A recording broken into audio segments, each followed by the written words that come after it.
Betul, 1 jam ini spesial Bapak dan Ibu, di mana kita akan membicarakan topik yang sedang hangat nih di Bea Cukai. Benar banget. Dan di ruang dengar Sahabat BC hari ini, Yes. kita kedatangan tamu spesial. Betul. Mas Moko, hari ini kita sapa dulu ya. Selamat siang Bapak Rahmat Effendi Sembiring. Selamat siang Mbak, selamat siang Mas. Siap. Apa kabar Bapak hari ini? Alhamdulillah sehat, sesuai dengan cuaca cerah hari ini. Alhamdulillah. cerah. Pantesan berbunga-bunga banget kelihatannya Pak Rahmat hari ini ya. Senyum terus dari tadi ya, karena Luar biasa. mau bahas hal yang benar-benar digeluti ya. Hari ini kita akan bahas hal yang Pak Rahmat banget. Pak Rahmat bener banget, karena kita tadi udah ngobrol-ngobrol ya Yes. pas off air gitu kan. Dan luar biasa ternyata memang melalang buana sekali pengalaman Pak Rahmat tentang PSO ini ya. Bahkan nama PSO ini adalah nama tengahnya Pak Rahmat gitu itu ya. dia. Rahmat PSO Sembiring ya. Emang gitu Pak? Bukan ya. Bisa dicantolin ya.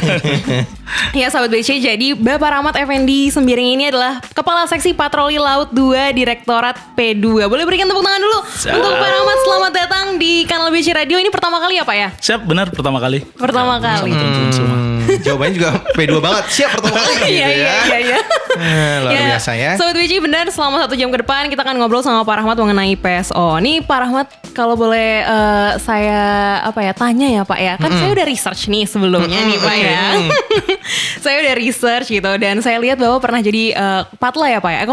Komandan. Ya, Komandan Patroli Laut ya. Yes. Kopatla di Sorong ya Pak. Iya betul, sempat disorong juga. Sempat di Sorong. Saya penasaran Pak sama perjalanan karir Bapak gitu ya, sampai saat ini bisa jadi Kepala Seksi Patroli Laut 2 nih Pak. Atau mungkin dari awalnya Pak Bawa masuk ke Bea Cukai itu gimana sih gitu. Siap, makasih Mbak, makasih Mas. Izin saya kebetulan memang benar saya dari rekrutmen dari awalnya dari umum, dari pelayarannya memang dari saat pelayaran. itu betul. Saat itu memang dibutuhkan pengawal kapal patroli ya. Memang kebetulan basicnya saya dari Akademi Maritim, jadi bergabung di tahun 2004 seleksinya, 2025 di Januari tepatnya mulai bergabung di DJBC. Lalu saya bertugas di Pangkalan Sana Operasi Bea dan Cukai tipe B Tanjung Priuk selama 10 tahun lebih ya, hampir 11. Lalu dikasih kesempatan pindah nih mendekatin home base, sedang lah saat itu gitu di Sumatera Utara, tepatnya di Asahan. Ternyata Okay. sampai di sana kirain bisa pulang gampang, rupanya memang pengawasan patroli juga cukup tinggi. Saya di Teluk Nibung kurang lebih 3,5 tahun ya, berjibaku dengan kegiatan penyeludupan ya, mau Iya. tidak mau kembali lagi di patroli laut lah Karena saat Teluk itu. Nibung ini daerah yang cukup intens ya Pak ya. Ya saat itu ya sebagai landing spot ya. Dan kita tahu sekarang juga di pantai timur Sumatera luar biasa cukup meningkat ya kondisi-kondisi di sana. Luar biasa, berarti perjalanan karirnya Pak Rahmat ini luar biasa panjang di laut ya. Tapi Lahir ya. dan besar di laut ya, berarti kalau misalkan bisa dibilang ya. Iya benar. Nah Pak, apa sih yang paling menarik dengan bekerja di PSO Pak? Saya pengen tahu sih Pak, pengalamannya Bapak yang paling menarik kan selama perjalanan karir Bapak kan Bapak terus ada di PSO, terus bekerja di laut gitu. Betul. Kita mau kenalan dulu sama narasumber nih biar sahabat Yes. BC kenal nih. Apa sih pengalamannya dan tertarik pengen ngomongin PSO nih Pak? Silakan Pak. Sebenarnya memang kita tahu kita bawa masuk organisasi kan kadang-kadang ada senang ada dan tidak. Tetapi Ya. kita tahu Betul. begitu masuk unit di Direktorat Jenderal Bea dan Cukai itu ternyata beragam pekerjaannya. Betul Pak. Dan mau tidak mau pada saat kita penempatan ya kita harus gelutin dan tekunin. Dan kalau dari saya sih sebenarnya lebih ya udah bekerja saja secara maksimal. Jadi memang ada seni pada saat itu jadi awak kapal patroli. Saya pikir kepuasan tersendiri itu pada saat ada target diberikan, Oke. kita nemukan gitu Oke. kapalnya. Walaupun belum tahu isinya apa ya, tapi pada saat nama itu sesuai kita dapat, ada kepuasan tersendiri gitu. Oke. Ada kayak sensasi mungkin orang mancing ya, saat nangkap ikan dapat gitu. Jadi ya senangnya di situ gitu, ketemu ternyata Oke. targetnya dapat gitu. Nah, tinggal bagaimana mendalami atau mencari mungkin ada informasi yang disampaikan di kita. Jadi sesuatu yang seni pada saat pulang gitu, ada kebanggaan tersendiri. Oke. Wah, gue berhasil nih patroli. Oke. Kali ini ada berhasil tegahan. Jadi lebih Iya. ke arah sensasi.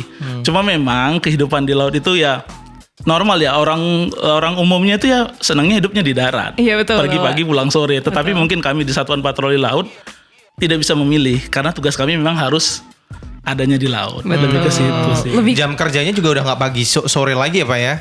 nggak mengenal ya, walaupun di dalam memang ada jam jaga, Oke. tapi kita tahu pada saat mungkin kita lagi istirahat, ternyata teman-teman yang pembagian jaga lain ada aktivitas meriksa atau ada target, mereka bunyiin alarm, itu suatu sensasi sendiri, bunyi kering-kering gitu, itu sesuatu yang harus bangun, siap-siap gitu, dan mulai meriksa sarkut tersebut gitu. Wih. Oke, sama ya berarti dinamika kehidupannya sama kayak gelombang laut ya Pak ya, penuh dinamika gitu ya, turunnya ya.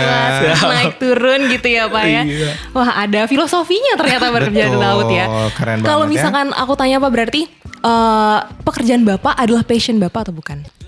Pekerjaan fashion atau bukan? Kalau orang main bola, senang bola mungkin fashion ya. Iya. Normalnya sih sebenarnya orang hidup tuh di darat pergi pagi pulang sore. Betul. Tapi menurut saya apakah ini jadi fashion?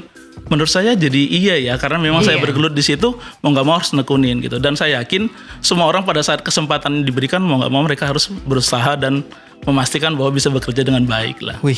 Luar biasa ya. Aku tuh senang banget tiap ngobrol sama orang yang passionate sama kerjaannya Kerjaannya. gitu ya. Benar. Karena dia kayak menjalani semuanya dengan hati gitu rasanya. Iya benar, kelihatan ya dari cara berceritanya gitu kan, dari awal kerjanya gimana sih gitu kan, Iya. pekerjaan gimana, sensasinya juga tadi diceritakan ya Mas Betul. Moko ya. Ih, luar biasa sekali Pak Rahmat. Nah mungkin buat sahabat BC juga kan banyak yang nggak tahu ya Pak ya, ternyata tuh Bea Cukai itu ada juga yang kerja di laut, iya kan, banyak Betul. kan taunya di bandara, bahkan nggak Betul. tahu kalau Bea Cukai itu punya kantor di kota-kota gitu kan, Bener. apalagi di laut Apalagi ya kan. di laut. Di pinggir laut Bener-bener. ya. Ya kan Pak. Nah di sini Bapak boleh dong Pak ceritain ke kita Pak, gimana sih awal mula patroli laut Bea Cukai gitu Pak? Ada nggak sih sejarah-sejarahnya, mungkin latar belakangnya, boleh diceritain ke sahabat BC Pak, silahkan. Baik, ya memang riwayat dari perjalanan patroli ini cukup panjang ya. Kita tahu bahwa sebenarnya kita bersyukur dulu Allah berikan kesempatan ya bahwa negaranya kita ini adalah negara kepulauan, sehingga memang konteks pengawasan yang dilakukan di JBJ itu nggak hanya cuma di darat, tapi bagaimana ke lautnya. Ini memang kita tahu di tahun 1949 ya kalau saya tidak salah, di saat kemerdekaan bahwa sebenarnya ada pengenaan bea keluar atas komoditi tertentu Oke. seperti karet, kopra, dan timah, sehingga mau nggak mau Bea Cukai itu harus memikirkan bagaimana melakukan pengawasan kegiatan tersebut bisa dimaksimalin ya, apalagi memang pada saat itu di Kepri Riau sendiri berbatasan dengan negara yang cukup dekat ya, Singapura dan Malaysia, dan ini yang memang mau tidak mau pemimpin kita pada saat itu sudah mulai memikirkan nih bagaimana pengawasan itu dilakukan dengan baik. Jadi memang ada hal yang cukup signifikan di mana sebenarnya pada saat itu mungkin belum punya kapal kitanya. Jadi melakukan nyewa kapal. Jadi dulu dengan kapal-kapal Syah Bandar ya yang ada saat itu. Cuma memang pada saat itu karena kita bukan kapalnya kita gitu. Iya betul Pak. Pasti ada kendala gitu. Yang bawa siapa, yang ngawakin siapa, sehingga mulailah Bea Cukai memikirkan ada kebutuhan kapal nih, baru dibelilah kapal bekas perang ya yang dibeli saat itu, kapal perang Amerika di saat Oke. itu. Jadi memang itulah pertama kali dengan nomor lambung ya BT 01 sampai dengan 3 ya. Begitu juga sekarang masih BC, nomor lambung pakai BC semua ya, Iya, BC. betul, Pak. Misalnya 20.008 dan sejenisnya itu semua pakai nomor lambung yang kita gunakan. Jadi memang itulah awalnya kita pada saat itu membeli. Lalu semakin berkembang memang ada hal yang menjadi ini ya, membuat kenapa sih semakin krusial dan dibutuhkan. Memang paling utama tadi sebenarnya ada penerimaan negara, bagaimana pengamanan devisa negara. Ini Pak. yang menjadi konsen lah saat itu. Dilihat dari posisi Kepulauan Riau yang berdekatan dengan berbatasan negara lain dan mungkin kesenjangan ekonomi dan lainnya itu menjadi krusial. Terus kedua, Singapura itu merupakan bebas yang secara langsung. Jadi negaranya bebas, mau masuk apa aja pun bebas Oke, gitu. oke. Jadi kita juga ada hal bagaimana menjaga barang-barang yang masuk dari sana, barang-barang ataupun barang yang akan keluar dari kita itu dipastikan nih bagaimana pengawasannya. Kemudian sarana angkut yang digunakan oleh penyeludup juga semakin canggih. Ini sebenarnya sekarang juga terus ya, Iya. berlomba-lomba bagaimana kecepatan dan hal lain yang mereka lakukan, bagaimana kita juga harus bisa mengimbang. Ini kan harus beriringan jalannya, sehingga kalau misalnya kita tertinggal ini akan ada kendala bagaimana pengawasan di laut kita. Terus pengamanan penerimaan negara, lalu perluasan daerah juga ini juga menjadi bagaimana bisa melakukan pemberantasan operasi tersebut. Dan ini memang berkaitan sebenarnya dengan pangkalan ya ke depannya, di mana sebenarnya akhirnya pangkalan sendiri pun tidak otomatis namanya pangkalan sarana operasi. Jadi memang ada beberapa fase pangkalan sarana operasi, dan filosofinya pangkalan sendiri itu sebenarnya untuk mendukung pengelolaan dan pengoperasian Oke. kapal patroli bea dan cukai dalam rangka menunjang pelaksanaan operasi pemberantasan dan penyeludupan terkait undang-undang kepabeanan dan cukai. Jadi Oke. memang filosofi dari pangkalan ini dibentuk juga menjadi hal ya. Kita tahu di tahun 53 tadi 49 terus ada beli kapal lagi, dan di tahun 53 itu dibentuklah sebenarnya bagian perkapalan di Riau, di Kepri. Oke. Ini sebenarnya bertujuan melakukan pembinaan atas pekerjaan perbengkelan perkapalan yang sudah ada. Oke. Itu awal-awalnya gitu. Jadi memang inilah sebenarnya cikal bakal PSO BCTBK di saat itu. Jadi bermula dari Riau ya Pak? Iya, di Riau. Jadi karena memang berbatasan langsung dengan beberapa negara ya yang cukup mungkin kesenjangan ekonomi dan sejenisnya, dan jarak pelayaran juga cukup pendek. Terus banyaknya di negara tersebut berlaku bebas ya, artinya bisa masuk dan keluar. Tetapi kita butuh menjaga itu gitu. Lalu di tahun 61 dibentuk seksi perairan dinas khusus Tanjung Priuk. Ini Oke. sebenarnya Oke. cikal bakal dari Tanjung Priuk sendiri gitu. Tetapi pada saat itu sebagai seksi perairan dinas di Tanjung Priuk. Lalu dibentuklah di tahun 66 di kantor pusat itu adalah Direktorat Perkapalan. Oh, ada Direktorat Perkapalan. Direktorat Perkapalan, ya, Pak. ya. Oke. Dan 1975 itu berganti dia menjadi Direktorat Sarana Perhubungan, berubah nama ya. Nah, lalu di 85 berganti nama lagi jadi Pusat Sarana Perhubungan, jadi Pusarup lah saat itu. Di 85. Jadi yang ada baru Tanjung Balai Karimun dan Tanjung Priuk. Kemudian di tahun 1986 ini dibentuk Balai Sarana Perhubungan Bea dan Cukai, atau yang disingkat pada saat itu adalah BSPBC ya. Itu merupakan cikal bakal UPT yang sekarang namanya Unit Pelaksana Teknis ya. Iya. Pangkalan itu jadi UPT. Dia sebenarnya dipimpin setingkat dengan Eselon 3 di bawah Pusarup yang di kantor pusat. Jadi dua itulah pertama sekali dibentuknya pangkalan. Lalu di tahun 1990 ini baru nambah nih pangkalan. PSBC dirubah menjadi Pangkalan Sarana Perhubungan Bea dan Cukai. Oke. Itu lokasinya di Tanjung Balai Karimun, Oke. Tanjung Priuk, Oke. dan Pantoloan. Tapi tipe kantornya berbeda. Yang A itu adalah Tanjung Balai Karimun, untuk Tanjung Priuk dan Pantoloan jadi tipe B. Oke. Nah, lalu di 1998 tepatnya Pusarup dihapus. Jadi dihapus Pusarup jadi namanya dihapus dari struktur kantor pusat DJBJ. Jadi sempat hilang lah saat itu sesaat di Pusarup di strukturnya di kantor pusat.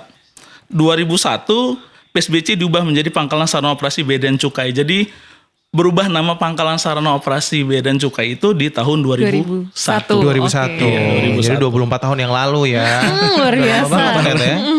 Lalu di 2009 dibentuk PSOBC Batam, dan 2014 dibentuk PSO BC Sorong. Oke. Nah, dan sekarang di tahun 2024 kemarin di akhir tahun sesuai dengan PMK 132 pada tanggal 31 Desember 2024 berubahlah organisasi pangkalan sesuai dengan PMK tersebut, bertambah nih pangkalan kita dan ada pergeseran pangkalan. Itu merupakan sebenarnya sejarah bagaimana pangkalan dan patroli Bea dan Cukai sekarang ya, dari kurun waktu tahun 49 sampai sekarang ini perubahannya. Apakah nanti berubah lagi? Kita lihat perjalanan. Itu dia. Luar biasa. Jadi tonggak sejarahnya memang sudah dimulai dari tahun 1949, dan yang saya kaget dan saya baru tahu ternyata itu beli bekas kapal perang. Iya, betul. Keren banget ya. Dan mengalami perubahan organisasi sedemikian rupa sampai dengan di 2024 ini ada peraturan Menteri Keuangan baru ya, Sinta ya. Betul. Keren-keren. Itu pasti salah satu cara untuk menanggulangi juga penyelundupan yang semakin kesini semakin canggih ya Pak ya. Betul. Keren. Tapi dari awalnya berarti Pak, dari cerita Bapak ini ya, sebenarnya latar belakangnya di awal dan sekarang pun sebenarnya tidak berbeda ya Pak ya? Iya. Untuk mengawasi ya Pak? Iya. PSO yang dulu dan PSO yang sekarang itu sama-sama untuk mengawasi perdagangan, Betul. penyelundupan gitu ya Pak Iya. ya. Berarti memang itu tugas dan fungsinya nih Iya. buat sahabat BC juga nih yang mungkin Iya. belum tahu tentang pangkalan sarana operasi. Betul. Patroli laut tuh fungsinya untuk apa ya itu sahabat BC? Untuk mengawasi dan melindungi kita di dalam negeri ini, Lalu di lintas Indonesia. barang masuk dan keluar ya. Karena memang pintu utamanya paling besar itu adalah dari sisi laut. Dari sisi laut. Betul, seperti yang tadi disampaikan oleh Pak Rahmat juga, beliau menyampaikan bahwa tujuan utamanya dan salah satu tujuan besarnya adalah mengoptimalkan penerimaan, Sinta. Ya. Dari sisi fiskalnya ya Pak ya. Patroli kita ini memang patroli fiskal ya. Itu yang kita harus garis bawahi. Jadi bukan hanya semata-mata cuma hadir di laut, tapi kita bagaimana mengamankan penerimaan negara juga ya. Oke. Itu tugas dan fungsinya udah jadi satu tuh sama latar belakangnya tuh. keren Ada ya. lagi nggak sih Pak? Maksudnya kan memang kan cakupannya luas ya tugas dan fungsi dari patroli laut PSO ini gitu ya Pak ya. Ada nggak sih Pak mungkin tugas dan fungsi yang mungkin jarang diketahui nih sama publik nih? Selain pengawasan tadi, selain kita apa namanya dari sisi fiskalnya, ada nggak sih Pak mungkin humanismenya dari patroli DJBC ini Pak? Sebenarnya nggak cuma hanya tusi DJBC yang kita jalani. Jadi memang pada saat kita di laut tuh, contoh misalnya keadaan darurat, kita juga dapat melakukan kegiatan SAR. Oke. Kegiatan SAR atau misalnya kegiatan penyidikan lainnya, penyidikan ya, jadi pengembangan ternyata dibutuhkan bagaimana dari sisi laut, itu juga kita lakukan. Terus pengamanan misalnya ada kebutuhan ya, kapal patroli kita untuk ditempatkan mungkin dari TNI dan lainnya atau negara lain yang memang itu harus seizin ya, itu juga dapat kita lakukan. Jadi tidak semata-mata karena hanya ya udah tusinya kita tidak hanya itu, tetapi poin dari pelaksanaan tugas patroli itu ya artinya bagaimana menjaga negara ini dengan baik ya, khususnya di patroli laut kita. Bahkan kita pernah di sejarah juga melakukan operasi militer ya. Pada Operasi saat itu militer? di Timur Timur, bagaimana kapal patroli kita juga membantu TNI ya membawa pasukan pada saat terjun ke sana. Ini juga bagian dari sejarah yang sebenarnya kita miliki. Oke, Luar berarti biasa awak ya. kapal kita, maksudnya petugas pegawai Bea Cukai ini juga ikut ambil andil dalam operasi militer itu Pak? Betul. Wow. Betul. Ada. Jadi kita menurunkan. Terus terakhir juga kita ada SAR ya, yang paling terakhir itu di gunung di Sulawesi ya, pada saat meletus kita juga membantukan oleh teman-teman PSO Pantoloan menggunakan Keren BC 60.002 banget ya. saat itu. Pernah baca nih di beritanya nih Betul. di website kalau nggak salah ya, kita bantu evakuasi SAR Betul, ya Pak di ya? tahun 2024 Iya. kemarin. Wow. Kalau misalkan aku nggak salah, karena memang Sinta senggol tadi terkait dengan baca di website, aku pernah baca terkait dengan evakuasi pesawat jatuh waktu itu juga pernah ya Betul, Pak. Keren betul. banget tuh. Wow, Teman-teman ternyata PSO Tanjung Priok saat saling itu. ini ya, bergandeng tangan gitu ya Yes. dengan instansi lain juga ya Pak ya, ternyata Iya. Bea Cukai ya, luar biasa. Meskipun tadi Pak Rahmat menyebutkan bahwa memang kita adalah awak sarana patroli yang fiskal gitu tujuan Iya, utamanya iya, iya. sebenarnya, tapi kita juga ikut dalam berbagai misi kemanusiaan gitu ya Iya. Sinta ya. Betul. Ih, luar biasa banget ya ternyata tugas fungsi dan sebaran juga dari Bea Cukai gitu ya. Maksudnya patroli laut Bea Cukai. Nah, cuma kan tadi Bapak udah menyebutkan ya beberapa apa sih pangkalan sarana operasi ya Yes, Pak betul. ya. Ada TBK tadi yang Betul. pertama. Berarti TBK tuh benar-benar pertama ya Pak ya? Iya, pertama sekali. Wow, Betul. TBK Dan itu pertama. merupakan pangkalan terbesar ya saat ini yang kita miliki. Sampai saat ini pun Iya. ini pangkalan terbesar. Betul, dengan Oke. beberapa fasilitas yang madai ya, yang melakukan perawatan sendiri juga di pangkalan sendiri. Oh, oke. Artinya pegawai sendiri yang melakukan perbaikan kapalnya gitu. Ya, Luar biasa keren ya. sekali pegawai Bea Cukai ya, ternyata juga benar-benar semuanya mengakomodir PSO itu ya Pak ya. Siap. Betul. Kalau sekarang in total Pak, sebaran pangkalan sarana operasi Bea Cukai itu di mana aja gitu Pak? Dan ke depan rencananya seperti apa gitu Pak? Sebaran pangkalan sarana operasi di Bea Cukai ini? Baik, dari keluarnya terbitnya PMK 132 di 31 Desember kemarin, otomatis akan merubah pangkalan sendiri gitu, baik dari jumlahnya secara jumlah, terus wilayah pengawasan, Oke. terus beberapa nomenklatur, tetapi nomenklatur tersebut terbagi dari atas pelaksanaan tugasnya. Jadi memang di dalamnya di 132 tersebut, yang pertama adalah pangkalan sarana operasi Tanjung Balai Karimun, itu Oke. tipe A tetap. Yang kedua, pangkalan sarana operasi Bea dan Cukai Tanjung Priuk. Yang ketiga, pangkalan sarana operasi Bea dan Cukai Pantoloan. Oke. Yang keempat, pangkalan sarana operasi Bea dan Cukai Sorong. Oke. Yang kelima, ini akan ada pangkalan sarana operasi Bea dan Cukai di Lok Sumawe. Ini sebenarnya ada pergeseran dari teman-teman dari pangkalan sarana operasi Batam Oke. ke Lok Sumawe. Oke. Nah, dan yang terakhir yang keenam akan ada penambahan pangkalan di Kupang nantinya. Ini memang kita coba melihat dari tingkat kerawanan dan membagi deploy kapal patroli ya, bagaimana utilisasinya bisa termanfaat, dan kita tahu efisiensi anggaran juga menjadi poin utama di situ. Bagaimana deploy kapal bisa lebih cepat ya, lebih layak kerjanya. Nah, dua pangkalan sarana operasi yang akan ini Pak, Lok Sumawe dan satu lagi Kupang. Kupang. Itu sudahkah mulai nih? Ataukah baru gimana nih Pak prosesnya Pak? Iya, jadi memang kita tahu bahwa di 132 tuh disampaikan di dalam bahwa itu paling lambat 1 tahun sudah implementasi. Artinya 31 Desember ya, kita nunggu sampai 2025. Ini saat ini lagi proses persiapan sesuai dengan arahan pimpinan. Jadi memang kita berkejaran dengan waktu, terus pengejaran dengan efisiensi anggaran, tapi bagaimana ini bisa di-deploy, bagaimana penyiapan SDM juga dan Sarpras juga. Jadi memang sesuai dengan arahan pimpinan DJBJ juga bagaimana memastikan semua ini bisa berjalan dengan baik dan teman-teman pada saat melaksanakan tugas bisa berjalan dengan baik. Walaupun memang belum bisa maksimal ya, pasti masih terdapat kekurangan, tetapi kita coba minimalisir tersebut agar teman-teman bisa melaksanakan tugas dengan baik. Ditambah nanti 132 itu di dalamnya ada subpangkalan ya. Wow. Ini juga hal yang baru juga ya Pak ya, subpangkalannya? Yang baru. Nanti, tapi saat ini masih ada 3 subpangkalan. Yang pertama itu adalah di Belawan. Nanti itu akan berada di bawah pangkalan sarana operasi Bea dan Cukai Lok Sumawe. Yang kedua, subpangkalan Batam. Itu nanti akan berada di bawah pangkalan sarana operasi Tanjung Balai Karimun. Yang ketiga adalah subpangkalan Tarakan. Itu nanti akan di bawah berada pangkalan sarana operasi Bea dan Cukai tipe P Pantoluan. Jadi untuk saat ini baru 3 itu yang akan disiapkan implementasinya sesuai dengan PMK. Dan baru akan diimplementasikan di akhir tahun 2025 betul? Paling lama. Iya. Wih, kita mendukung penuh ya. Iya. Kayak ekspansi dari petugas-petugas patroli laut kita gitu ya. Dan benar banget seperti yang tadi disampaikan Pak Rahmat bahwa untuk melakukan implementasi PMK ini sampai akhir tahun pasti tantangannya akan banyak ya Pak ya. Salah satunya tadi terkait dengan anggaran dan lain sebagainya ya. Benar banget. Nah, kalau misalkan betul ada tantangannya, kalau kapal patroli nih Pak, nih saya penasaran gitu ya. Sebelum kapal patroli deh Pak, saya mau nanya dulu. Kalau PSO sendiri nih Pak, itu kan kalau misalnya kita kantor biasa nih, itu kan ada tipe A, tipe B, tipe C nih. Kalau PSO sendiri nih Pak, itu ada nggak sih Pak tipe A, tipe B, tipe C, dan perbedaannya itu apa sih Pak? Mungkin banyak yang belum tahu nih Pak. Kalau tipe hanya 2, itu tadi tipe A dan tipe B. Untuk tipe A kita hanya pangkalan sarana operasi Bea dan Cukai Tanjung Balai Karimun. Sedangkan di tipe B itu seluruh pangkalan lainnya. Jadi dari 6 nanti 5 yang akan tipe B. Di dalamnya hanya membedakan satu struktural ya. Kalau di sana kepala seksinya ada 5, kalau di pangkalan sarana operasi tipe B itu hanya 4.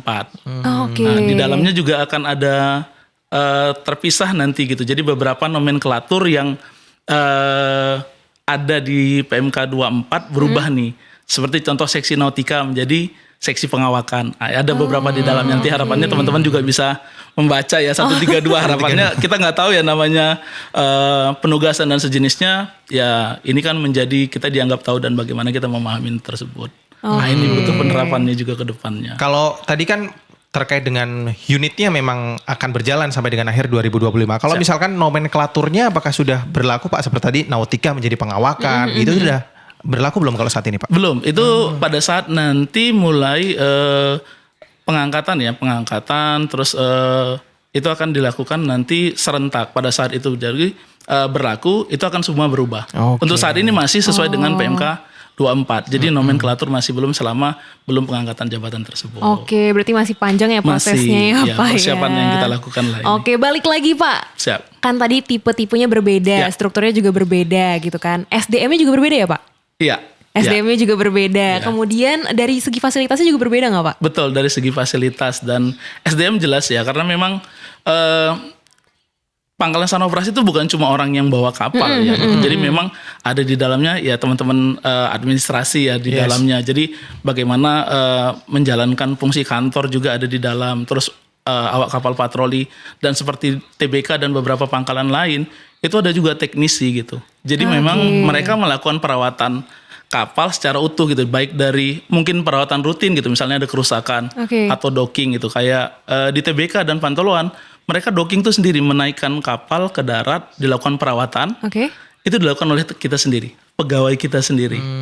Ada yang bisa ngelas, ada yang listrik, dan memang ya mau nggak mau ini jadi tantangan, dan bagaimana menyiapin SDM juga jadi penting ya. Tidak pernah terbayangkan ya ada petugas bea cukai yang ngelas kapal kan. Mungkin sahabat BC di sini juga nggak ada, maksudnya nggak ada yang pernah berangan-angan melihat bahwa petugas bea cukai gitu kan. Selama ini yang dilihat adalah petugas bea cukai yang di bandara, yang ngurusin X-ray kayak gitu kan. Pakaian bersih ya. Iya, pakaiannya bersih. Di sini juga ada sahabat BC ternyata yang memang ngelas kapal ya. Ngelas kapal berjibaku dengan perkapalan duniawi itu ada loh sahabat BC.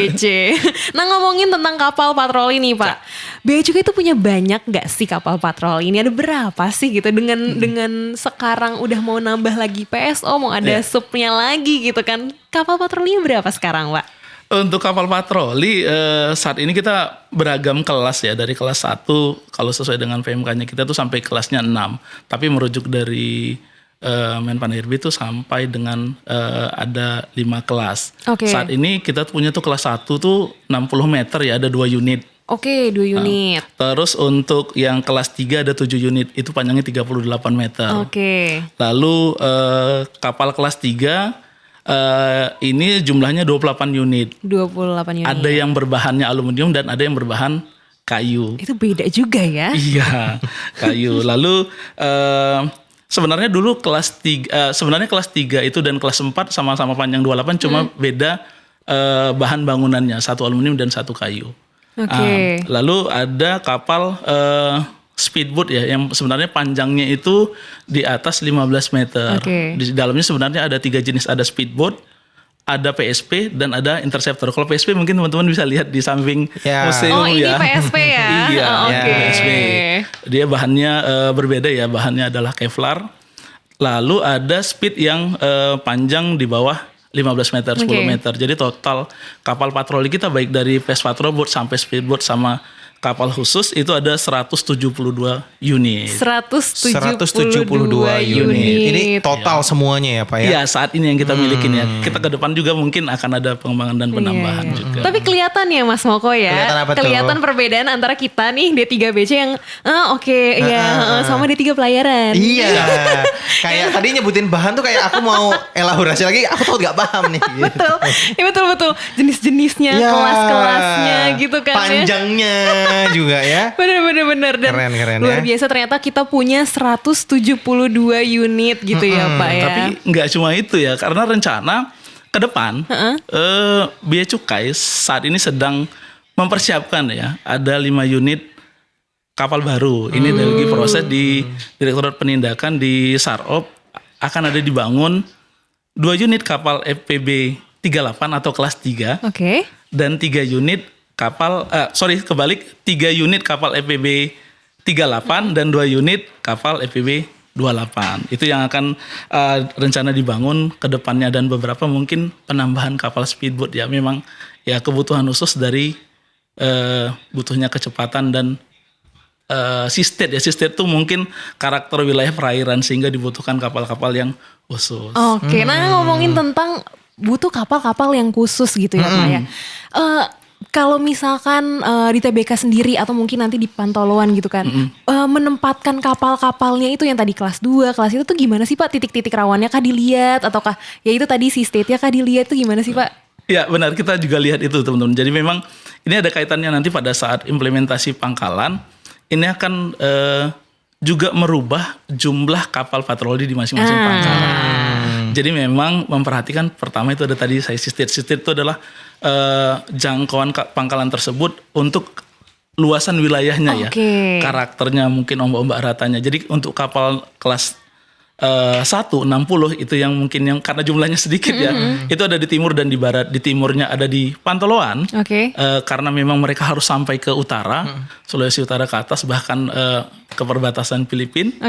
Lalu di Tanjung Balai Karimun itu ada 1 unit juga, dan itu memang luasnya kawasan dan pengawasan beberapa memang, dan karakter ombaknya juga.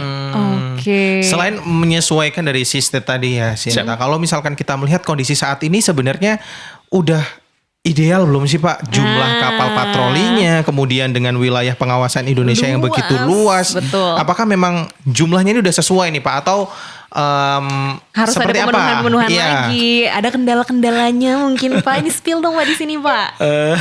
Ya, memang kalau dilihat jumlah gitu, kita juga tidak berlomba-lomba biar banyak gitu, bukan berlomba dalam rangka banyak kapal, tapi memang lebih ke bagaimana deploy kapal patroli, polanya, pengaturannya. Jadi memang untuk nambah ya di tahun depan, di tahun ini akan direncanakan 5 unit kapal tersebut. Memang ini pembangunannya akan makai durasi waktu ya.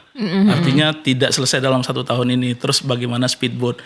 Jadi kalaupun perhitungan jumlah saat ini kita masih memperhitungkan dengan ketambahan 5 dan beberapa speed yang dibutuhkan oleh kantor-kantor wilayah dan kanwil akan ada penambahan rencananya ke depan. Oke. Jadi ini memang merupakan salah satu strategi pemenuhan sarana berupa kapal patroli. Tidak hanya itu gitu. Jadi memang kapal kita juga banyak yang sudah tua ya gitu, sudah itu umur. Jadi dia. memang butuh penilaian dan kedepannya saya yakin pimpinan juga sudah memikirkan itu karena di dalamnya itu sebenarnya aset paling besar itu adalah SDM.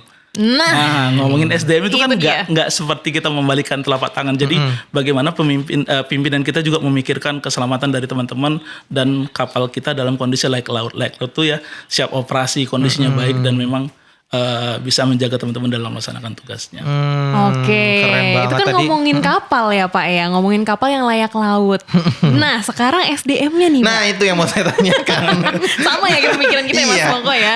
SDM-nya nih Pak, benar. Dengan bertambahnya jumlah pangkalan, supnya juga gitu kan. Kapal juga rencana nambah. Kapal juga rencananya nambah, SDM-nya gimana Pak? Tapi sebelum itu Pak, sebelum ngomongin tentang penambahan, nih, saya mau ngomongin SDM yang sekarang aja nih Pak. SDM yang sekarang gitu kan, menurut Bapak nih gitu, apakah sudah sesuai penempatan SDM kita gitu ya di pangkalan sarana operasi sekarang gitu kan, sudahkah dibekali dengan kompetensi atau sebelumnya tuh sebelum masuk ke PSO nih SDM kita tuh udah dibekali dulu dengan apa gitu Pak? Dan juga kalau mau masuk PSO gimana Pak caranya? Apakah pernah udah ada penerimaan gitu Pak? Boleh disampaikan ke sahabat WC. Ini pertanyaan yang sulit gampang tapi kita juga harus jawab ya. Memang untuk pengawal patroli ini seperti saya sampaikan di depan itu memang tidak menjadi pilihan favorit banyak dari kita. Saya bilangnya karena pegawai DJBC secara menyeluruh. Betul. Karena memang ya menurut saya hidupnya tidak normal ya. Kalau teman-teman kan pagi-pagi sore walaupun sebenarnya ada yang piket di darat ya. Tapi teman-teman ini harus meninggalkan keluarga, lepas tali dan mereka bergantung hidupnya hanya di kapal patroli. Betul. Karena sudah kanan kirinya sudah air laut dan ini sebenarnya penuh resiko dan tantangan. Berbicara pengalaman ya Pak? Ya, karena saya ngerasakan pada saat misalnya cuaca ombak kuat gitu kita nggak bisa berlindung itu kita coba bertahan bagaimana itu sudah kepikiran ya pasti pikiran yang Maha Kuasa dan keluarga ya. Iya betul. Ini pulang nggak nih ya pulang nggak pasti ada seperti itu. Betul. Untuk SDM sendiri, nah ini ya mungkin kita tahu ya teman-teman saat ini saya cuma bilang karena saya pernah jadi awak kapal ya saya paling bisa bilang bersabar dulu teman-teman karena saya yakin pimpinan kita tidak diam gitu dan berusaha melakukan regenerasi untuk awak kapal patroli. Di tahun 2024 kemarin sudah dilakukan. Sudah dilakukan ada penerimaan. Bersamaan yang secara besar.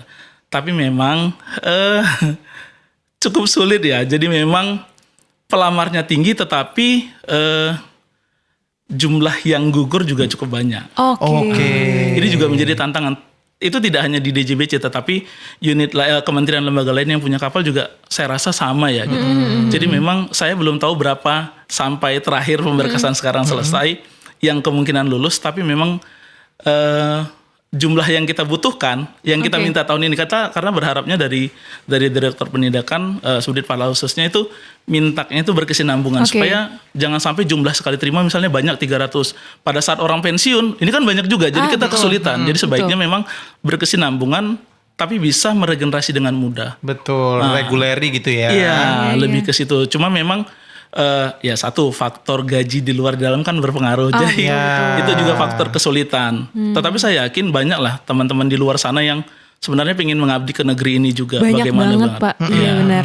Cuma mungkin ini yang harus kita pelajarin bagaimana supaya yang lulus juga makin banyak. Karena cukup ya tidak, kemarin dapat informasi sekilas belum maksimal ya yang dibuka dengan apa yang kita harapkan. Oke. Jadi kalau sekarang ditanya, ya sebenarnya hitungannya dari sarana kapal patroli yang dimiliki dengan jumlah SDM saat ini belum ideal. Dan Belum harapan ideal. kita akan ada terus berkesinambungan. Oke, itu kan kalau ngomongin penerimaannya ya Pak ya, maksudnya penerimaan baru gitu kan. Nah kalau misalnya ngomongin SDM nih Pak, SDM yang masuk nih, kita aja nih maksudnya bea cukai, kan kita kan mutasi terus gitu ya Pak. Betul. Ya, ada UP9 terus nih buat sahabat BC yang gak tahu UP9 ya, itu adalah dokumen mutasi kita gitu ya. Iya, yang paling ditunggu ya. Bawa Banyak teman-teman di sana menunggu. Iya betul. Nah itu Pak, setiap ada pegawai yang masuk ke PSO, apakah ada pembekalan kompetensinya Ya. Pak? Gitu kan, ada ditatar-tatar dulu nggak Pak? Gitu. Saya penasaran soalnya Pak nih sebagai orang awam yang belum pernah ke PSO sama sekali ya Pak ya. Betul. Boleh dijawab dong Pak, silakan Pak. Boleh, jadi sebenarnya sama, kita masuk BC juga ada pembekalan bagaimana Oke. mengisi pegawai di JBC itu dengan semata, bagaimana itu dulu itu. Kalau ke Pangkalan juga sama. Jadi teman-teman yang mutasi itu ya kita bagaimana mengenalkan safety ya. Oke. Jadi basic safety training itu menjadi poin utama. Lalu ada beberapa diklat lainnya dan juga diklat tentang patroli. Dan memang aset yang paling besar itu sebenarnya SDM. Terus bagaimana SDM juga ini mumpuni ya dan punya kompetensi yang baik dalam melaksanakan tugasnya. Jadi kami dari Subdit Patroli Laut juga coba menata beberapa diklat patroli itu berkelanjutan. Oke. Jadi diberi tidak hanya stuck gitu. Dan saya yakin teman-teman sendiri pun mungkin bosan ya, tetapi ini adalah tantangan yang dihadapin. Iya. Kita lihat mungkin teman-teman TNI berlatih terus dan mungkin kita juga akan sama seperti itu karena kita itu bermainnya di dunia yang menurut saya tidak biasa-biasa saja. Betul. Karakter, cuaca dan kondisi juga jadi pertimbangan. Jadi Betul. itu perlu dilakukan. Terus bagaimana pada saat menemukan sarana perangkut mereka paham tentang regulasi dan aturan. Betul Pak. Karena nggak cuma ini nggak boleh gitu. Alasan nggak boleh kenapa? Dan ini juga bisa dijelasin. Betul. Karena saya yakin para penyeluruh juga pintar ya. Iya. Dan akan melihat kelemahan dari petugas. Jadi kami berharap teman-teman semuanya tetap mengisi ya. Walaupun misalnya tidak ada diklat tapi membaca. Kita juga berusaha ada diklat berkelanjutan bagaimana diklat seperti SIPSET, pemeriksaan, diklat patroli laut, bahkan diklat boarding ini menguatkan ke teman-teman cukup penting ya. Dan konsennya pimpinan bagaimana menjaga SDM-nya biar dalam melaksanakan tugas itu tetap selamat dan bisa melaksanakan tugas dengan baik. Iya luar biasa Wes, sekali. keren Berarti banget ya. setiap sebenarnya pegawai Direktur Jenderal Bea dan Cukai walaupun tidak bertugas di PSO juga kadang-kadang kena diklat ini juga ya Pak ya. Maksudnya untuk tetap mengisi seperti apa yang Bapak Rahmat tadi sampaikan gitu. Betul. Jadi begitu sahabat BC ya, kalau misalkan memang kalau misalnya masuk ke PSO itu memang harus dibekali dulu. Betul. Ya nggak bisa langsung sekonyong-konyong gitu kan, karena memang mutasi ke sana langsung di kapal gitu ya. itu nggak bisa ya, tetap harus ada diklatnya, ada kesamaptaannya juga seperti Pak Rahmat tadi ngomong gitu. Begitu juga betul. dengan penerimaan baru Pak. Memang waktu saya kemarin sempat siaran juga Siap. tentang penerimaan CPNS itu Ya. banyak banget Pak yang nanyain tentang jadi awak kapal Pak. Iya. Gitu. Dan memang banyak banget peminatnya seperti yang Bapak sampaikan juga. Banyak yang mau mengabdi kepada negara Indonesia ini ternyata gitu. Betul. Mau masuk ke bea cukai, mau jadi awak kapal juga banyak banget Pak. Gitu. Nah, sahabat BC ngomong-ngomong banyak yang nanya nih Sinta. Kita ingetin lagi buat teman-teman yang mau ikutan ngobrol dan mengajukan pertanyaan bisa langsung WA kita ya. Betul.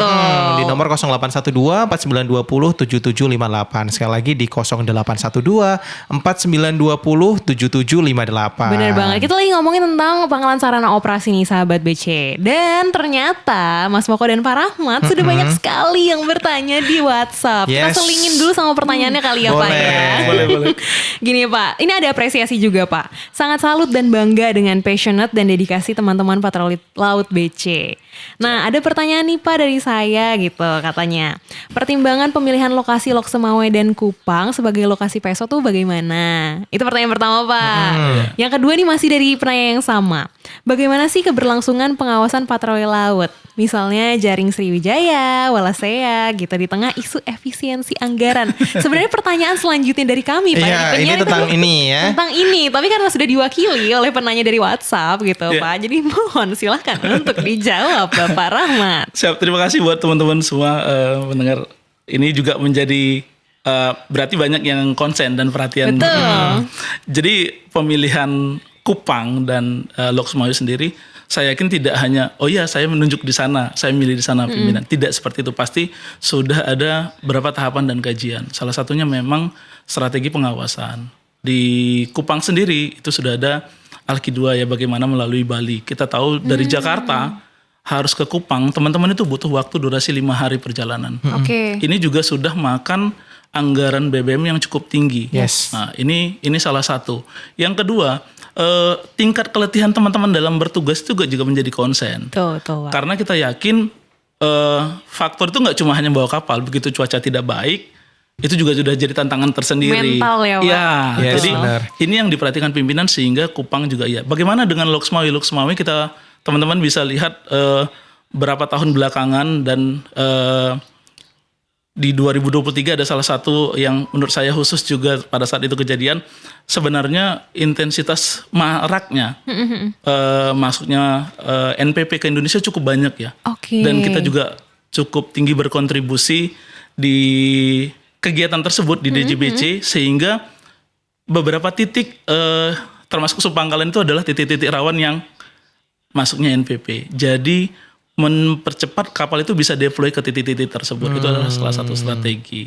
Jadi pemilihan untuk Kupang. Itu pemilihan lokasi, alasan pemilihan Iya. lokasi Lok Lok Sumawe dan juga Kupang. Betul. Nah, yang kedua tadi Pak pertanyaannya Pak, gimana sih Pak kalau ini kan ada isu efisiensi anggaran, gitu. Gimana keberlangsungan? Bukan isu sih sebenarnya, lebih ke isu. Karena besar isunya ya? besar. Oh kaget, ada isu efisiensi anggaran gitu Pak. Gimana sih keberlangsungan pengawasan patroli gitu dan gimana caranya DJBC ini maksimalin efektivitas pengawasannya Pak gitu dengan adanya isu ini. Seru ya. Jadi ini juga menjadi pertanyaan teman-teman kita khususnya di Pangkalan dan Kanwil ya, karena memang mereka punya peta kerawanan dan strategi. Kita tahu kita mendukung DJBC harus mendukung dari program pemerintah di situ. Jadi mungkin akan ada pola patroli dan ini akan menyesuaikan dengan rencana di teman-teman di lapangan. Karena memang mau tidak mau ngomongin anggaran patroli baik BBM dan ini cukup krusial. Jadi mungkin strategi patroli. Apakah JSJW ada? Insya Allah JSJW tetap ada. Oke. Nah, jadi tetap ada. Cuma memang nanti ini yang butuh pembahasan dari pimpinan bagaimana mekanisme yang paling tepat dilakukan. Karena memang karakter kerawanan itu ada di teman-teman di daerah sendiri yang punya profiling. Iya, betul, Nah itu Pak. yang kita butuh insight-nya nanti di pusat sehingga meramu bagaimana pola patroli ke depannya. Karena memang strategi patroli sendiri kita dari data yang kami miliki penggunaan anggaran untuk BBM itu terjadi penurunan drastis. Nah ini sudah ada beberapa pola yang dilakukan sehingga salah satunya seperti Cengkru, terus pemanfaatan informasi ya, baik dari human intelligence dan teman-teman analis juga di Puskodal, ini juga jadi poin penting sehingga pergerakan kapal patroli tidak terlalu Efisien ya Pak? ya tidak terlalu panjang dan seperti apa. Nah ini apakah ini juga akan ada kaitannya? Kemungkinan akan ada gitu. Oke, jadi sebenarnya inline ya Pak, efisiensi Betul. anggaran, kemudian juga tadi dengan udah berkembangnya teknologi, tadi ada human intelligence juga ya Pak ya, Iya. jadi efisiensi ke BBM dari kapal patroli itu sendiri gitu ya Pak ya. Jadi sebenarnya inline ya sama efisiensi anggaran. Dan semoga terjawab ya. Ini menanya dari WhatsApp ya Pak.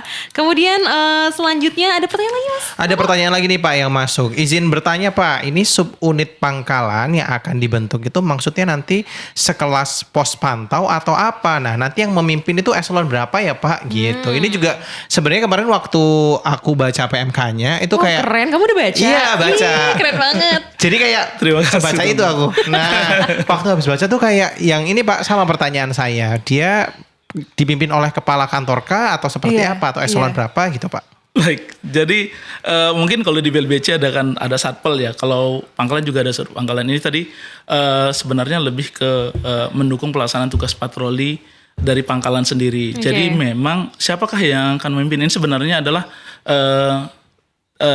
di dalamnya adalah pegawai Pangkalan Sarana Operasi, tidak struktural atau dia bukan struktural ataupun fungsional. Memang deploy dari pelaksanaan tugas dari Pangkalan. Artinya mempercepat dukungan nanti kapal-kapal patroli dalam penyiapannya. Penyiapan kapal patroli, terus bagaimana teman-teman bisa istirahat, terus bagaimana Pangkalan juga sebenarnya punya tusi memastikan kelautan kapal-kapal yang kelas 5 dan 6 speedboat itu di kantor-kantor pelayanan dan wilayah dilakukan oleh teman-teman pangkalan untuk melakukan penilaian dan pengujiannya. Oke. Jadi itu salah satunya pangkalan itu dibentuk ke depannya. Jadi tidak struktural ataupun fungsional. ya, di bawah PSO secara langsung. Ini semoga Tapi kita nggak tahu ya ke depannya seperti apa. Tapi Iya. untuk saat ini PMK-nya menyebutkan seperti itu. Oke, ini semoga terjawab ya penanya dari WhatsApp. Kemudian Pak ada lagi satu pertanyaan. Kayaknya nih dia punya harapan besar nih Pak Iya. sama Subpangkalan nih. Jadi bertanya nih, apakah masih ada rencana Subpangkalan mungkin dari pimpinan gitu ya untuk Ya. mengcover wilayah pengawasan yang lebih jauh lagi dari Pangsarop nih Pak? Iya. Sebenarnya masih ada tahapan. Ini untuk pertama Subpangkalan itu ada 3. 3 betul. Berikutnya sudah ada beberapa titik ya yang di pusat sendiri sudah menjadi konsen bagaimana deploy kapal patroli di sana. Oke. Cuma memang ini masih dalam pembahasan, artinya juga akan menyesuaikan dengan wilayah operasi dan wilayahnya Kanwil nanti bagaimana deploy kapal di sana. Jadi kedepannya akan ada kemungkinan besar penambahan dari Subpangkalan tersebut. Oke, berarti sudah ada ya rencana-rencana titik-titik gitu ya. Selain yang disebutkan di 3 sub tadi. tadi Betul. ini. Selain 3 tadi. Tapi ngomong-ngomong terkait dengan sarana prasarana dan lain sebagainya kan pasti kita juga kalau misalkan berbicara ideal kadang-kadang ada kondisi tidak ideal dan memang kita dituntut untuk berkoordinasi dan mungkin ada beberapa bantuan juga dari instansi lain. Itu kalau misalkan sampai dengan saat ini koordinasi ataupun jalinan sinergi dengan instansi lain dari Bea Cukai itu seperti apa Pak? Wah, cukup banyak ya teman-teman. Memang cukup banyak contoh mungkin penindakan narkotika yang dilakukan gitu. Itu tidak semata-mata dengan kita karena kita juga berkolaborasi. Jadi beberapa penindakan dari patroli laut atas NPP ini cukup tinggi ya. Pernah yang 1 ton. Bahkan ada wilayah yang saya sendiri gitu pernah jadi awak kapal patroli belum pernah menyentuh tempat tersebut dan saya lihat teman-teman sekarang itu sudah bisa menyentuh daerah perairan tersebut. Tetap bukan karena wah biar berani dibilang jago, tapi saya yakin mereka sudah perhitungan matang ya dan memang disupport dari sarana prasarana yang kita miliki. Jadi memang ya cukup banyak koordinasi dengan TNI, Polri, itu tadi Basarnas juga ya kegiatan dalam Makassar. Terus mungkin dengan teman-teman PSDKP, misalnya penyeludupan baby lobster dan sejenisnya ini juga menjadi hal yang kita lakukan dan kita tidak henti-hentinya dan kita yakin untuk menjaga laut itu tidak bisa sendiri. Betul. Harus bisa berkoordinasi dan sinergi yang dilakukan. Betul. Luar biasa ya, apresiasi juga nih untuk seluruh pihak yang terlibat ya. Betul sekali. Nah Pak, kalau misalkan ngomongin karakteristik laut gitu ya Pak, karakteristik wilayah juga berbeda. Ya, nah, betul. gimana sih Pak? Boleh dijelaskan dong skema patroli yang diterapkan sama Bea Cukai gitu ya Pak? Karena kan beda-beda nih Pak. Mungkin di TBK nih kayak gini, tadi di Teluk Nibung nih kayak gini gitu kan Pak. Gimana sih Pak? Ada strategi tertentu atau jenis patroli yang mungkin khusus gitu Pak buat kondisi atau wilayah tertentu gitu Pak di Indonesia? Silakan Pak. Sebenarnya skema patroli sesuai dengan peraturan yang kita miliki itu ada skema patroli mandiri. Skema patroli mandiri ini sebenarnya dilaksanakan oleh kantor wilayah ya atau kantor-kantor yang berada di wilayah penugasannya. Ini dia akan menggunakan kapal patroli yang dimiliki atau menggunakan pangkalan yang ada berada di bawahnya. Itu mandiri. Baru ada skema patroli BKU, bawah kendali operasi. Bawah kendali operasi. Ya, ini dilaksanakan oleh kantor Bea Cukai dengan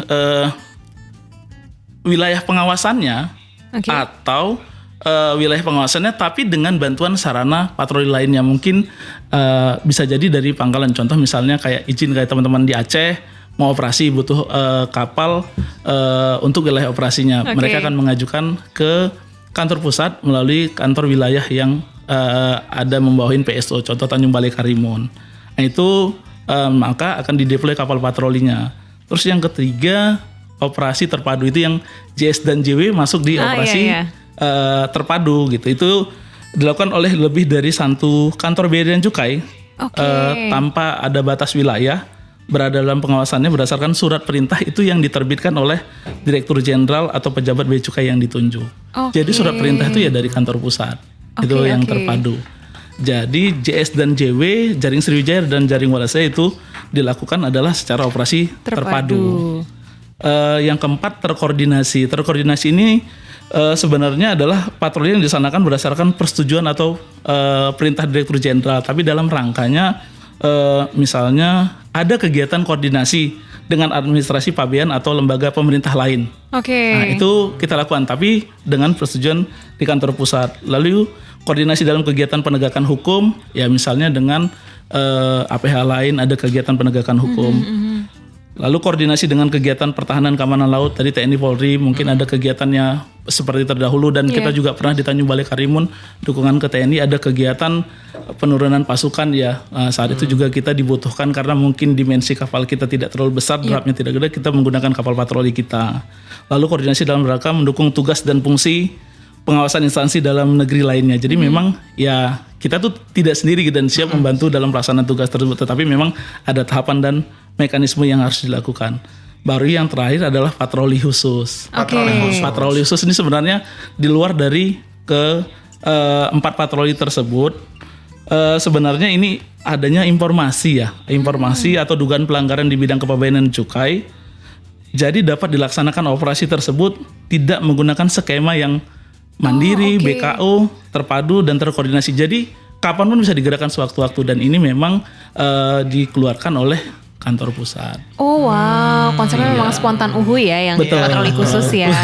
Oke, berarti ternyata banyak ya skema patroli dengan istilah-istilahnya juga itu tadi ya. Ini luar biasa sekali. Tapi ngomong-ngomong terkait dengan patroli dan begitu banyaknya tugas teman-teman dari Pangkalan Sarana Operasi, kompleksnya sedemikian rupa, aku jadi penasaran Sin, kayak impact-nya itu sebenarnya sejauh apa Pak? Di tahun 2024 misalkan ada berapa banyak penyelundupan yang berhasil digagalkan atau paling banyak sebenarnya komoditas apa saja nih yang paling banyak diselundupin gitu Pak. Kita kayaknya pengen tahu juga ya Sin ya. Iya, sahabat BC juga mungkin penasaran dari tadi ngomongin patroli laut, dari tadi ngomongin pangsarop gitu ya. Datanya mana nih gitu kan, temuannya mana nih, hasilnya mana gitu Pak. Kita pengen tahu Pak, silakan Bapak.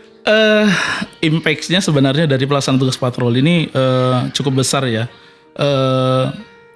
Jadi kita untuk memastikan bagaimana mengawasin ya kapal-kapal yang datang dari luar negeri dan memastikan bahwa proses kapal tersebut masuk ya ke kantor-kantor pabean atau pelabuhan-pelabuhan yang memang sudah ditentukan. Terus kita juga tahu bahwa bagaimana sih keberhasilannya gitu. Memang di tahun 2024 kita itu berhasil secara keseluruhan secara nasional berhasil menegah 483 tegahan. Oke, 483 tegahan. Dengan nilai barang perkiraan itu mencapai 1,34 triliun. 1,34 triliun.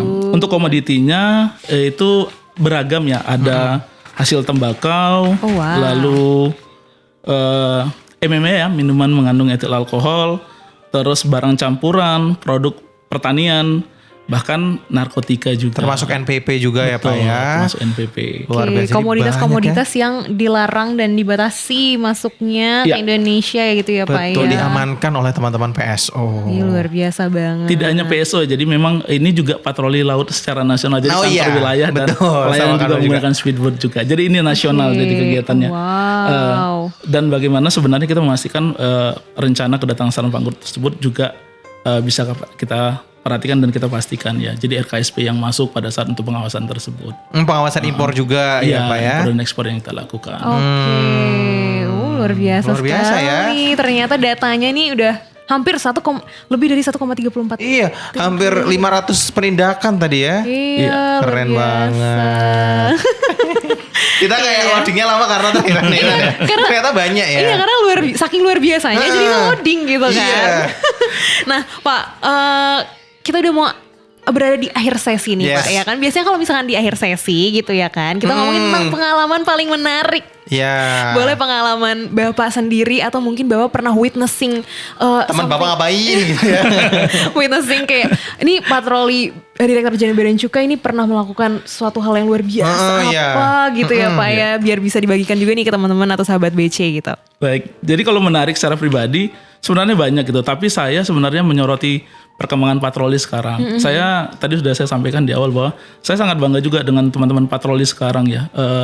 Salah satu sudah bisa menjangkau daerah yang menurut saya memang pada saat itu kapal kita masih ada keterbatasan. Itu di tahun 2023 penegahan 309 kilo di Samudra Hindia. Wow. Itu di pantai selatan Jawa. Dan menurut saya, karena saya memang pernah berpatroli, buat saya luar biasa gitu. Dan memang pada saat case itu saya berada di Tanjung Balai Karimun, saya lihat bagaimana effort dari kantor pusat, Kanwil, beberapa kayak teman-teman di DIN juga konsentrasi. Itu kita penyiapan kapal patroli itu yang paling utama kita tanya adalah kita nanya gitu, berapa lama kami diberi durasi penyiapan kapal gitu. Itu menjadi tantangan tersendiri karena kita tidak dapat informasi detail. Itu kan dikelola karena untuk membatasin kebocoran. Itu kita punya kasih waktu hanya 2 hari persiapan dan Pak, kita itu tahu cukup 2 hari? saat itu ya harus cukup ya karena memang ini juga arahan. Jadi memang kita persiapan bagaimana teman-teman semangatnya untuk persiapan Luar dari biasa. mungkin di luar jam kerja bahkan sampai malam itu juga sangat luar biasa. Mereka persiapan berangkat saat itu dari Tanjung Balai Karimun ke titik yang diarahkan oleh kantor pusat saat itu dan di situ berkoordinasi kolaborasi dengan instansi lain. Berangkat berdasarkan informasi kami cuma mendukung beberapa informasi dan bagaimana juga Puskodol support data dan analisa cuaca dan semuanya membuat teman-teman PD ya harus jalan menembus pantai selatan Jawa dan itu saya cuma dapat kabar karena saya waktu itu di daerah saya dapat cuma dari nahoda gitu karena memang di bawah saya secara langsung saya dapat kapalnya ditemuin. Buat saya itu sesuatu sudah sudah berhasil ya. Achievement ya, Pak. Walaupun saat itu belum ditemukan barangnya apa. Jadi pada saat itu arahannya dibawa ditarik dan berhasil pada saat di pemeriksaan pada saat sudah sandar di Merak ya saat itu bergabung seluruhnya. Di situ ditemukanlah 309 kantung ya atau 39 kilo NPP dan buat saya luar biasa ya karena saya belum pernah bisa menyentuh karena pada saat itu pernah patroli hanya sampai di ujung Merak itu kita coba ada informasi kapal kita nggak sanggup dan teman-teman saat ini sudah bisa melakukan buat saya bukan karena gagah-gagahan tapi memang penuh perhitungan. Ih keren banget. Closing statement ini keren ya itu. Bukan karena gagah-gagahan tapi karena penuh perhitungan. Ih luar biasa sekali. Ini juga ada apresiasi nih. Bener yang masuk. Cap Rahmat terbaik calon kapang masa depan. Banyak yang masuk ya via WA ya. Banyak fansnya sepertinya. Masih ada 2 pertanyaan lagi ya nih Pak ya. Masih ada 2 pertanyaan lagi. Ini udah ada yang mau masuk ke Lok Semawe sama Kupang nih Pak. Kayaknya ya. Nanya tentang mutasi pegawai ke sana Pak. Apakah Kira-kira udah ada kapan rencana? gitu Pak rencananya? Kayaknya kita ketawain dulu ya. Itu nanti dijawab nanti Iya, ada sesi tersendiri dan betul. Mungkin Nanti itu. kalau misalkan nomenklaturnya juga sudah fix, betul ready, ya, udah gitu ready. kan untuk diimplementasi. Nanti kita jawab lagi ya. Dan ada satu lagi nih Pak pertanyaan. Sebagaimana kita ketahui di kantor vertikal yang ada wilayah pengawasan laut terdapat kapal speedboat fiberglass betul ya Pak ya. Betul. Nah terkadang kendala tidak ada nahkoda atau ABK. Sekedar usulan apakah dimungkinkan perekrutan dari warga lokal setempat. Oh ini juga harapan yang cukup baik ya. Iya. Perekrutan dari warga lokal. Ini mau dijawab dengan diketawain dulu aja atau gimana Pak? Coba kita jawab karena ini pertanyaan yang dijawab. sebenarnya kita tahu masuk ke bea cukai itu kan sudah ada. Betul. Pemerintah sudah Jalur membuat resmi. ketentuan dan regulasinya. Artinya harapannya kita dengan mekanisme itu. Tetapi memang di kantor pusat sendiri sudah mulai memikirkan pola pengembangan SDM ke depannya. Termasuk bagaimana kita tahu bahwa kapal-kapal speed yang kita miliki begitu banyaknya.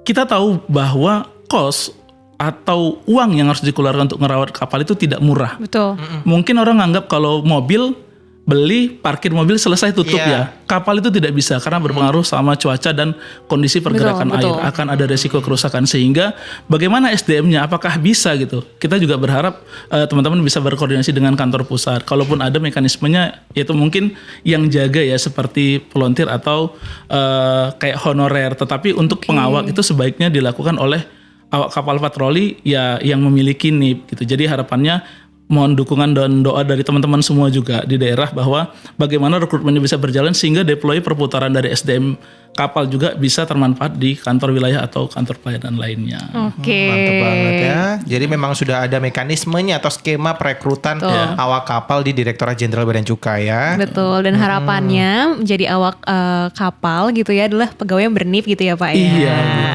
Semoga terjawab ya Mas ya. Kemudian Pak itu adalah pertanyaan terakhir dari WA ya. Betul. Dan juga sebenarnya pertanyaan terakhir dari kita. Tapi ada satu lagi deh, ada satu lagi nih, ternyata nih dari produser kita nih. Nih ada Pak, pertanyaan lagi Pak, katanya gini, tanya-tanya dong Min.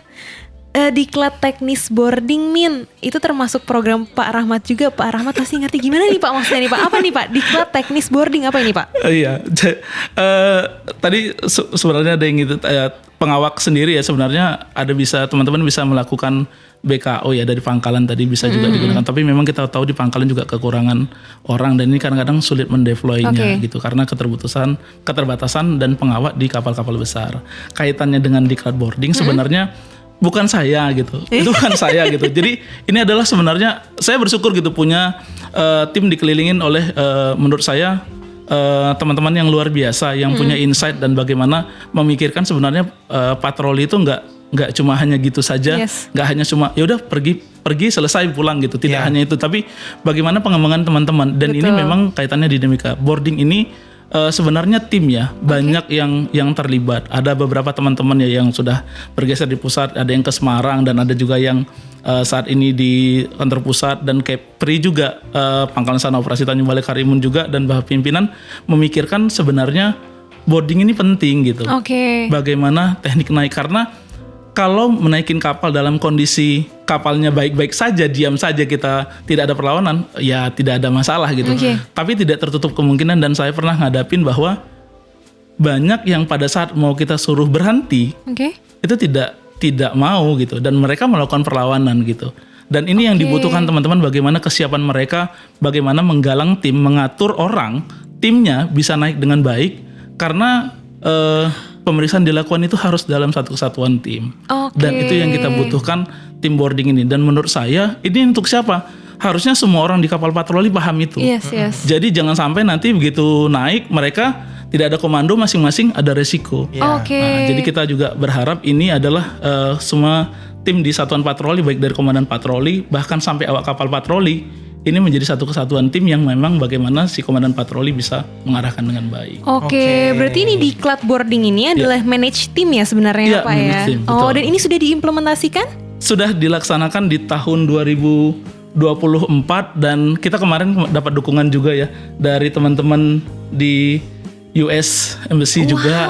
Jadi memang makanya saya bilang saya mungkin beruntungnya ketemu tim itu dan mereka ngasih insight dan ya kita cuma implementasiin dan bisa berjalan. Dan harapan kita tahun 2025 ini bisa jalan lagi. Tapi memang ya itu tadi ada keterbatasan dan kita juga sedang koordinasi apakah ini diperlukan karena memang nanti akan ada tahapan lanjutan menjadi diklat komandan patroli. Dan diklat boarding ini ke semua pangkalan sarana operasi Pak? Bukan semua pangkalan ya. Jadi sebenarnya semua satuan patroli baik dari kantor pelayanan, kanwil bahkan pangkalan. Jadi orang yang akan boarding karena memang di kantor wilayah atau kantor pelayanan mereka sering ditunjuk sebagai komandan patroli.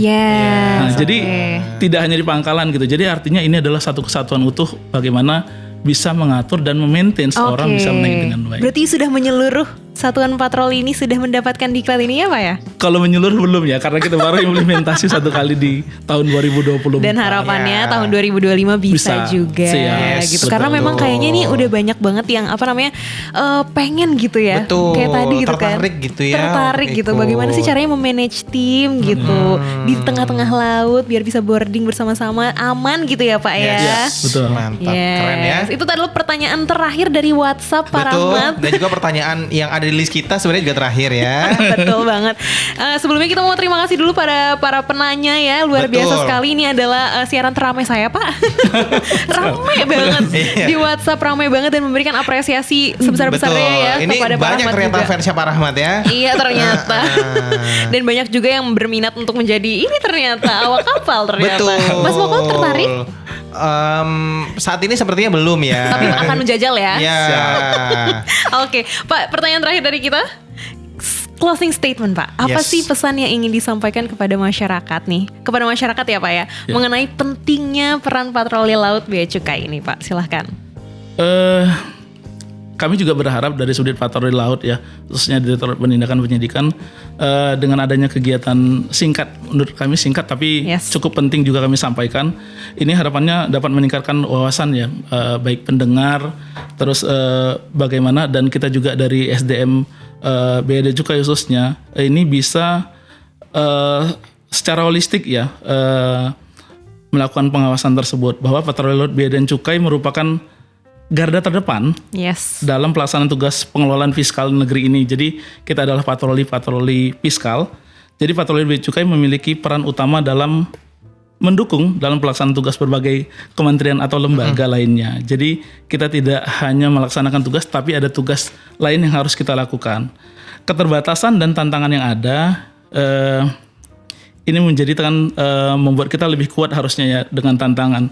Karena pengawasan Bea Cukai itu cukup signifikan yang harus dilakukan, khususnya baik dari tim patroli, komandan patroli, wakil komandan, anggota patroli, bahkan awak kapal patroli khususnya.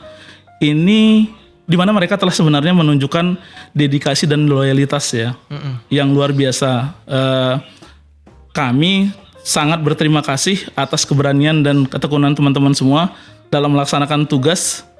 Kami yakin semangat juang teman-teman dalam menjalankan tugas mulia ini merupakan bagian dari amal ibadah kita nantinya, dan saya yakin teman-teman merupakan pahlawan ya saat ini menurut saya, karena memang resiko dan tantangan yang dihadapin.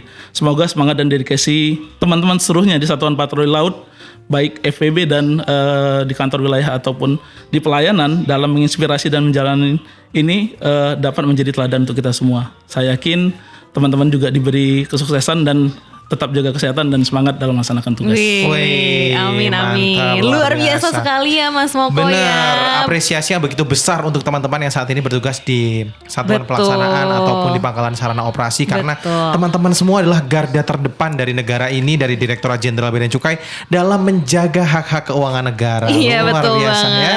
Banyak sekali cerita menarik yang sudah disampaikan oleh Pak Rahmat. Banyak juga informasi tentang tantangan di lapangan, serta bagaimana strategi patroli nih di Direktorat Jenderal Bea dan Cukai dalam menjaga perairan Indonesia. Betul, ya. Sinta. Nah, terima kasih banyak kepada Kasih Patroli Laut 2 Bapak Rahmat Effendi Sembiring yang telah berbagi pengalaman dan wawasan. Terima kasih banyak ya Pak ya. Siap, sama-sama. Terima Kita kasih, tunggu teman-teman. untuk sharing-sharing berikutnya Pak. Siap. Mungkin ada sharing Patroli Laut part 2 ya setelah ini ya. Karena memang fansnya Pak Rahmat ternyata banyak. Betul, bersama dengan kita lagi tentunya. Boleh. Ya kan? Nah, semoga siaran ini betul sekali seperti yang disampaikan oleh Pak Rahmat di closing statement ya.